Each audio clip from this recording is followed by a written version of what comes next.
Remember to subscribe and turn on notifications.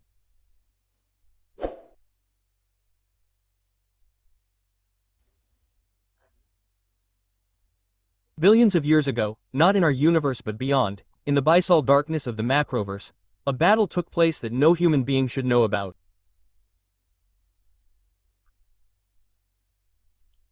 There, where neither time nor light exists, an ancient order collided with a power born from the Prim, a destructive, voracious entity, pure living entropy. At the center of this cosmic war was Gon, the creator god, the architect of the worlds, and his guardians. 12 colossal beings, too vast to be comprehended by the human mind. We see them as animals only because it is the closest form to their true nature, which would otherwise be impossible to conceive.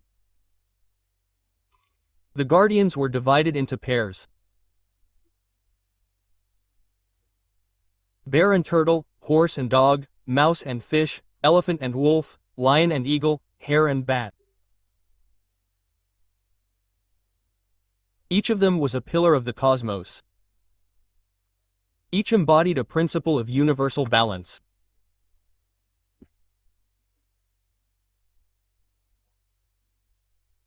Yet when the entity of Prim, a spider-like being hungry for emotions and fear, broke through the barriers of the Macroverse, not even these titans were able to destroy it completely, or perhaps they did not want to, because every universe, even the one created by Gon, is based on an eternal tension: order versus chaos, creation versus destruction.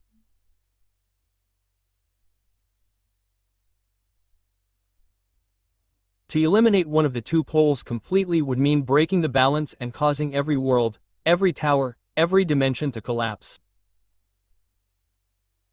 So the 12 guardians chose a third way, not to annihilate evil, but to imprison it.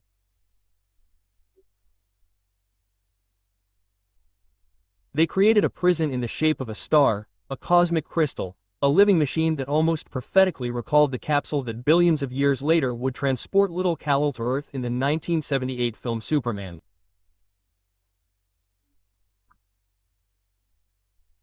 But this star did not bring a savior, it brought the opposite, a seed of entropy, hunger and destruction.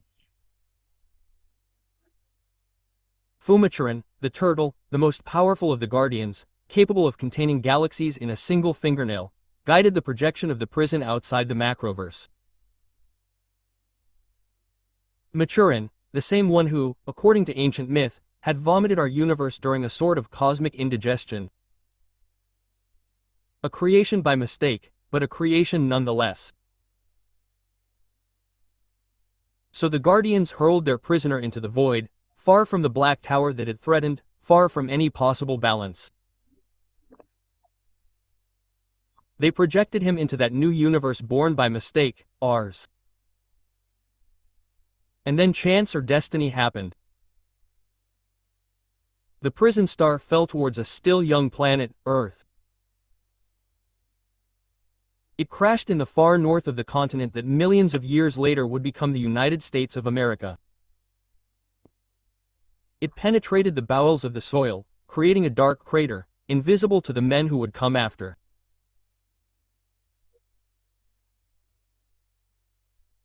And right on top of that crater, a long, long time later, a seemingly harmless town would rise, made of red bricks, drains, iron bridges and provincial smiles.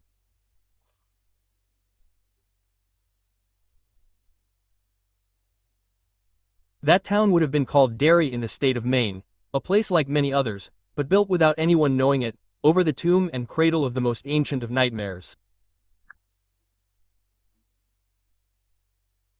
Because that meteorite did not bring a benevolent alien, it did not bring a hero, it brought a cosmic hunger, it brought an ancient predator, it brought it.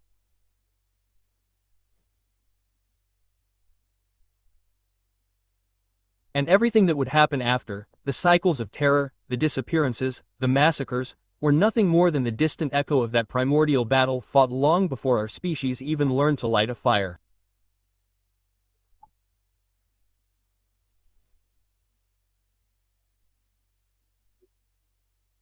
After all, the story of Derry does not begin in 1958 and it does not even begin in 1985.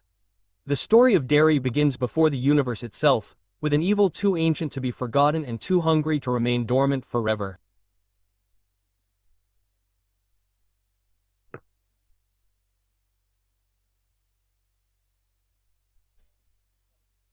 I ask you to give it a like if you enjoyed the video, remembering to subscribe to the channel and activate the notification bell for new videos on Dante channel.